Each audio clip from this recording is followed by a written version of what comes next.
ಸಮಸ್ತ ವೀಕ್ಷಕ ಬಾಂಧವರಿಗೆ Ganesh Nayak Bardila Moodbidri mirrors YouTube channel ವತಿಯಿಂದ ಹಾರ್ದಿಕ ಸ್ವಾಗತವನ್ನು ಬಯಸ್ತೇನೆ. ಎಲ್ರಿಗೂ ಪ್ರಣಾಮವನ್ನು ಹೇಳ್ತೇನೆ. ಜನನೀ ಜನ್ಮ ಸೌಖ್ಯಾನಾಂ ವರ್ಧಿನೀಂ ಕುಲಸಂಪದಾಂ ಪದವಿ ಪೂರ್ವ ಪುಣ್ಯಾನಾಂ ಲಿಖ್ಯತೆ ಜನ್ಮಪತ್ರಿಕಾ ಅಂತ ಹೇಳಿದರೆ, ಈ ಒಂದು ವಾಕ್ಯ ನೀವು ಜಾತಕದ ಒಂದು ಪ್ರತಿಯಲ್ಲಿ ಯಾವುದೇ ಒಂದು ಜಾತಕ ಪ್ರತಿ ಮಾಡುವಾಗ ಮೇಲ್ಗಡೆ ಒಂದು ಇಂಥ ಒಂದು ವಾಕ್ಯ ಒಂದು ಬರೆದಿರ್ತದೆ, ಒಂದು ಸಂಸ್ಕೃತ ವಾಕ್ಯ ಬರೆದಿರ್ತದೆ. ಇದೊಂದು ಜಾತಕದ ಬಗ್ಗೆ ನಾವು ಇವತ್ತೊಂದು ಹೊಸ ಟಾಪಿಕ್ ಅನ್ನು ಹಿಡ್ಕೊಂಡು ಬಂದಿದ್ದೇವೆ. ಅಂದ್ರೆ ಇದು ಬೇಸಿಕ್ ಮೂಲ, ಮುಖ್ಯ ಮೂಲ. ನಾವು ಎಷ್ಟೇ ಒಂದು ಅಷ್ಟಮಂಗಲದವರೆಗೆ ಹೋದ್ರೂ ಕೂಡ ಈ ಮೂಲದಿಂದ ನಾವು ಬರಬೇಕಾಗ್ತದೆ. ಹಾಗಾಗಿ ಈ ಜಾತಕ ಅಂತ ಹೇಳಿದ್ರೆ ಏನು, ಈ ಜಾತಕದಲ್ಲಿ ಹೇಗೆ ನಾವು ಆ ಗ್ರಹಗಳನ್ನು ತುಂಬಿಸುವುದು, ಈ ಲಗ್ನ ಅಂತ ಹೇಳಿದ್ರೆ ಏನು, ಈ ರಾಶಿ ಅಂತ ಹೇಳಿದ್ರೆ ಏನು. ಈಗ ಈಗ ಹೆಚ್ಚಿನವರು ಬಂದವರು ಕೇಳುವುದೇನಂತೆ, ಎನ್ನ ರಾಶಿ ಒಂದು, ಎನ್ನ ನಕ್ಷತ್ರ ಒಂದು ಅಂತ ಹೇಳ್ತಾರೆ. ಆದರೆ ರಾಶಿಯಗಿಂತಲೂ ಪ್ರಾಮುಖ್ಯತೆ ಲಗ್ನಕ್ಕೆ ಇದೆ.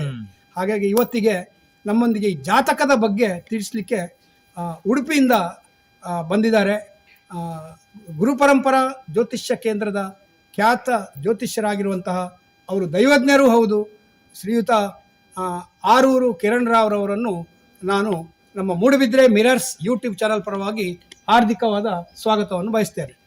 ಸ್ವಾಗತ ಸ್ವಾಮಿ ಕಿರಣ್ ರಾವ್ರವರೇ, ಈಗ ಒಂದು ಜಾತಕದ ಬಗ್ಗೆ ನಾವು ಇವತ್ತೊಂದು ಸ್ವಲ್ಪ ಡಿಸ್ಕಷನ್ ಮಾಡೋಣ. ಯಾಕಂದ್ರೆ ಇದು ಮೂಲ.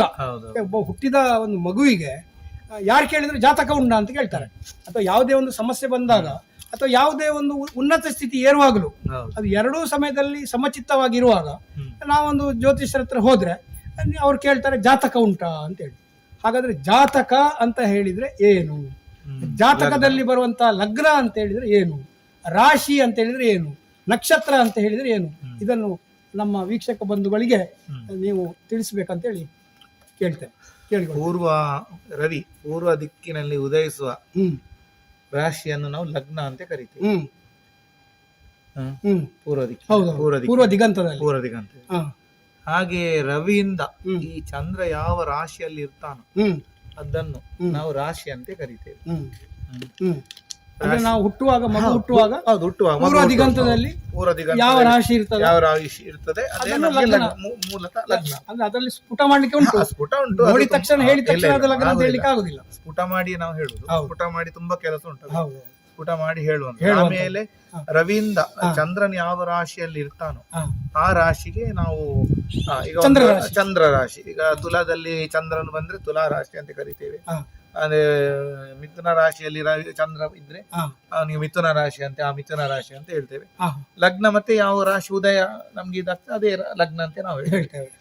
ರಾಶಿಗಿಂತ ಮೂಲವಾಗಿ ಪ್ರಧಾನ ಇರುವುದು ಲಗ್ನ. ಈಗ ಚಂದ್ರನ ಬಗ್ಗೆ ಹೇಳಿದ್ರಿ, ಯಾವ ರಾಶಿಯಲ್ಲಿ ಅವ ಇದ್ರೆ ಸಂಚರಿಸ್ತಾನೋ ಅದು ಅವನ ರಾಶಿ ಅಂತ ಹೇಳಿದ್ರಿ. ಹಾಗೆ ನಮ್ಗೆ ಅಲ್ಲಿ ನಕ್ಷತ್ರ ಸಹ ಪ್ರಮುಖ ಆಗ್ತದೆ. ಈಗ ಅವನು ಯಾವ ನಕ್ಷತ್ರದಲ್ಲಿ ಇರ್ತಾನ, ಯಾಕೆ ಹೇಳಿದ್ರೆ ಒಂದು ರಾಶಿಯಲ್ಲಿ 9 ಪಾದ ಉಂಟು, ಅಂದ್ರೆ ಚರಣಗಳು. ಅಂದ್ರೆ 2 ನಕ್ಷತ್ರ ಬಿಟ್ಟು ಪುನೊಂದು ನಕ್ಷತ್ರದ 2 ಪಾದ ಬರ್ತದೆ, 4 ಪಾದ ಒಂದೊಂದು ನಕ್ಷತ್ರಕ್ಕೆ. ಈಗ ಮೇಷ ಆದ್ರೆ ಅಶ್ವಿನಿ 4 ಪಾದ, ಭರಣಿ 4 ಪಾದ, ಕೃತಿಕ ಅದು 2 ಪಾದ.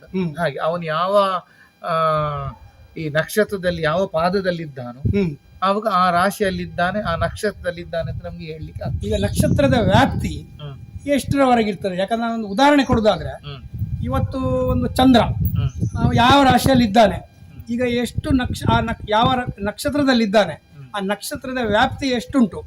ಈಗ ಸಪೋಸ್ ಒಂದು 12 ಗಂಟೆ ಆಯ್ತು, 12 ಗಂಟೆಗೆ ಆ ನಕ್ಷತ್ರದಲ್ಲಿ ಇರುವಾಗ ಅದು ಹೇಗೆ ಅವನ ರಾಶಿ ಮತ್ತು ನಕ್ಷತ್ರ ಹೇಗೆ ಬರ್ತದೆ? ರಾಶಿ ಒಂದೇ ಆಗ್ತದೆ, ನಕ್ಷತ್ರದ ಬಗ್ಗೆ ಒಂದು ಸ್ವಲ್ಪ ವಿವರಣೆ. ನಕ್ಷತ್ರ ಹೇಳಿದ್ರೆ 2.5 ದಿವಸ ಒಂದು ರಾಶಿಯಲ್ಲಿ ಇರ್ತಾನೆ ಚಂದ್ರ.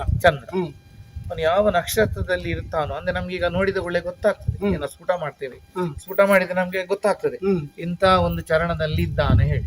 ಆವಾಗ ನಾವು ಆ ಚರಣಕ್ಕೆ ಆ ಪಾದವನ್ನು ಕೊಟ್ಟು ಇಂತ ರಾಶಿಯಲ್ಲಿ ಇಂತ ನಕ್ಷತ್ರದಲ್ಲಿ ಇದ್ದಾನೆ ಅಂತ ನಾವು ಹೇಳ್ತೇವೆ.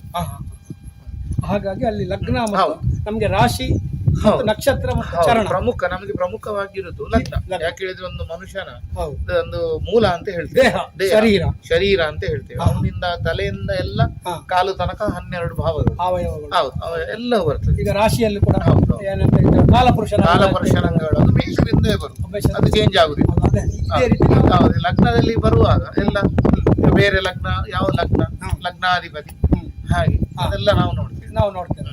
ಈಗ ಜಾತಕ ಅಂತ ಹೇಳಿದ್ರೆ, ಈಗ ಒಬ್ಬ ಯಾರಾದ್ರೂ ಒಬ್ರು ನನಗೆ ಇಂಥ ಮಗು ಹುಟ್ಟಿತು, ಅಥವಾ ನನ್ನ ಮಗನಿಗೆ ಇಂಥ ಮಗು ಹುಟ್ಟಿದೆ ಇಂಥ ಸಮಯದಲ್ಲಿ ಅಂತ ಹೇಳುವಾಗ, ಅವಾಗ ನಿಮ್ಮ ಹತ್ರ ಒಂದು ಬರ್ತಾರೆ, ಸ್ವಾಮಿ ಇಂಚ ಎನ್ನ ಬಾಲ್ಯ ಪುಟ್ಟದುಂಟು, ಎನ್ನ ಮಗಕ್ಕೆ ಬಾಲ್ಯ ಪುಟ್ಟದುಂಟು, ಬಾಲ್ಯದೊಂದು ಜಾತಕ ಇಂಚ ಒಂದು ಮಣ್ಪರ, ಜಾತಕ ಹೇಗಿದೆ ಅಂತ ನೋಡ್ತೀರಾ, ಅಂದ್ರೆ ಗ್ರಹ ಸ್ಥಿತಿ ಹೀಗೆ ಹೇಗಿದೆ ಅಂತ ನೋಡ್ತೀರಾ. ಯಾಕಂತ ಹೇಳಿದ್ರೆ ಈಗ ಆದ ಮಗುವಿಗೆ ಗ್ರಹಗಳ ಸ್ಥಿತಿಯಲ್ಲಿ ಗೋಚಾರ ಅಂತ ಏನು ಹೇಳ್ತೇವೆ, ಗೋಚಾರ ಬಗ್ಗೆ ತಾವು ಹೇಳಬೇಕು. ಆ ಗೋಚಾರ ಸ್ಥಿತಿಯಲ್ಲಿ ಹೇಗೆ ಗ್ರಹಗಳು ಸಂಚರಿಸ್ತವೆ, ಅದರಿಂದ ಏನಾದ್ರೂ ಮಗುವಿಗೆ ಏನಾದ್ರೂ ಅಪಾಯ ಉಂಟಾ ಅಂತ ಹೇಳುವಾಗ ಅದು ಹೇಗೆ ಹೇಳ್ಬೋದು? ಮೂಲತಃ ನಾವು ಲಗ್ನವನ್ನು ನೋಡ್ತೇವೆ, ಆಮೇಲೆ ಪಂಚಮರಿಷ್ಟ ಉಂಟಾ ನೋಡ್ತೇವೆ, ಮತ್ತೆ ಬಾಲರಿಷ್ಟ ದೋಷ ಉಂಟಾ ಅಂತ ನೋಡ್ತೇವೆ. ಪಂಚಮರಿಷ್ಟ ಹೇಳಿದ್ರೆ ಲಗ್ನದಿಂದ ಪಂಚಮ ಭಾವದಲ್ಲಿ ಯಾವ ಗ್ರಹಗಳುಂಟು, ಪಂಚಮ ಸ್ಥಾನದಲ್ಲಿ ಪಾಪ ಗ್ರಹಗಳಿದ್ರೆ, ಈಗ ರವಿ ಇದ್ರೆ ತಂದೆಗೆ ಅರಿಷ್ಟ ಅಂತ ಉಂಟು. ರವಿ ಅಂದ್ರೆ ತಂದೆ ಪಿತೃಕಾರಕ, ಆತ್ಮಕಾರಕ, ಹಾಗೆ ತಂದೆಗೆ ತೊಂದ್ರೆ. ಚಂದ್ರನಿದ್ರೆ ತಾಯಿಗೆ ತೊಂದ್ರೆ ಅಂತ ಹೇಳ್ತಾರೆ, ಅಂದ್ರೆ ಮಾತ್ರಕಾರಕವ. ಈಗ ಕುಜನಿದ್ರೆ ಭ್ರಾತಕಾರಕ, ಅಂದ್ರೆ ಅಣ್ಣ ತಮ್ಮ ಯಾರಿದ್ರೆ ಅವರು ಸಹೋದರರು. ಮತ್ತೆ ಬುಧ ಇದ್ರೆ ಮಾವನಿಗೆ, ಸೋದರ ಮಾವನಿಗೆ. ಹೀಗೆ ಗುರು ಇದ್ರೆ ಹಿರಿಯರಿಗೆ, ಹೀಗೆ ಶುಕ್ರ ಇದ್ರೆ ಹಿರಿಯರಿಗೆ, ಹೌದು ಅಜ್ಜನಿಗೆ. ಅದು ಯಾರ ಅಜ್ಜ ಆಗ್ಬಹುದು ಅಂದ್ರೆ ಮಗುವಿನ ಜಾತಕ ಅದು ಅಂದ್ರೆ ಈಗ ಎರಡು ಇರ್ತಾರೆ. ಹೌದು, ವಿಧಾನ ಬರ್ತದೆ, ವಿಧಾನ ಅವರದ್ದು. ಈಗ ನಮ್ಮ ಬ್ರಾಹ್ಮಣರಲ್ಲಿ ತಂದೆ ಇದು ಅಂತ ಹೇಳ್ತೇವೆ. ಈಗ ಬೇರೆ ಜಾತಿಯವರು ತಾಯಿಯ ಬಾಲ ಅಂತ ಹೇಳ್ತೇವೆ. ಹಾಗೆ ತಾಯಿಯ ಮಕ್ಕಳ ಹಾಗೆ ಹೌದು. ಈಗ ಶುಕ್ರ ಇದ್ರೆ ಚಿಕ್ಕಮ್ಮನಿಗೆ, ಶನಿ ಇದ್ರೆ ಹಿರಿಯರಿಗೆ, ಅಂತ ಹೇಳಿದ್ರೆ ತಾಯಿಯ ತಂಗಿ ಇರ್ಬೋದು, ತಾಯಿಯ ಅಕ್ಕ ಇರ್ಬೋದು. ಹೀಗೆ ಶನಿ ಇದ್ರೆ ಹಿರಿಯ ಅಜ್ಜ ಅಜ್ಜ. ಹಾಗೆ ರಾಹು ಬಂದ್ರೆ ಅಜ್ಜಿಗೆ ಮಾತಾಮಹಿ ಅಂತ ಹೇಳ್ತೇವೆ. ಮತ್ತೆ ಕೇತು ಇದ್ರೆ ಪಿತಾಮಹಿ ಅಂದ್ರೆ ಅಜ್ಜನಜ್ಜ.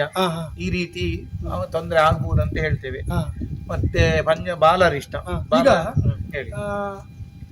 ತಂದೆಗೆ ಅರಿಷ್ಟ ರವಿಯಿಂದ, ತಾಯಿಗೆ ಅರಿಷ್ಟ ಪಂಚಮದಲ್ಲಿದ್ರೆ ಲಗ್ನಾಟು ಚಂದ್ರನಿಂದ ತಾಯಿಗೆ, ಕುಜನಿಂದ ಸಹೋದರರಿಗೆ, ಬುಧನಿಂದ ಸೋದರ ಮಾವನಿಗೆ, ಗುರುವಿನಿಂದ ನೀವು ಹೇಳಿದ್ರೆ ಅಜ್ಜ ಹಿರಿಯರಿಗೆ, ಶುಕ್ರನಿಂದ ಚಿಕ್ಕಮ್ಮ ಅಂತ ಹೇಳಿದ್ರಿ, ಶನಿಯಿಂದ ಹೇಳಿದ್ರಿ.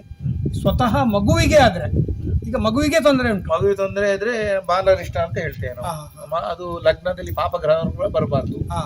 ಅಷ್ಟಮಾಧಿಪತಿ ಲಗ್ನಾಧಿಪತಿ ಅಷ್ಟಮಾಧಿಪತಿಯೊಟ್ಟಿಗೆ ಇರಬಾರ್ದು. ಚಂದ್ರನಿಗೆ ಪಾಪ ಯುಕ್ತಿ ಬರಬಾರ್ದು, ಪಾಪಯುತಿ ಬರಬಾರ್ದು. ಹೀಗೆ ಷಷ್ಠ ದ್ವಾದಶಾಧಿಪತಿಗಳು ಲಗ್ನಕ್ಕೆ ಬರಬಾರ್ದು. ಇಲ್ಲದಿದ್ರೆ ಮಾರಕ ಸ್ಥಾನಾಧಿಪತಿ ಇರುವುದು. ಇಂತ ತುಂಬಾ ಕಾಂಬಿನೇಷನ್ ಬಾಲರಿಷ್ಟ ಪಂಚಮಾರಿಷ್ಟ ಹೊರತುಪಡಿಸಿ ಬಾಲರಿಷ್ಟ. ಕೇಂದ್ರದಲ್ಲಿ ಪಾಪ ಗ್ರಹಗಳು ಬರಬಾರ್ದು. ಚಂದ್ರನಿಗೆ ಅದೇ ಅಷ್ಟಮಾಧಿಪತಿ ಷಷ್ಠಾಧಿಪತಿಯ ಯೋಗ ಇರಬಾರ್ದು. ಹೀಗೆ ತುಂಬಾ ವಿಷಯಗಳು ಉಂಟು ಬಾಲರಿಷ್ಟ. ಹೌದು, ಅದಕ್ಕೆ ಪ್ರಾಯ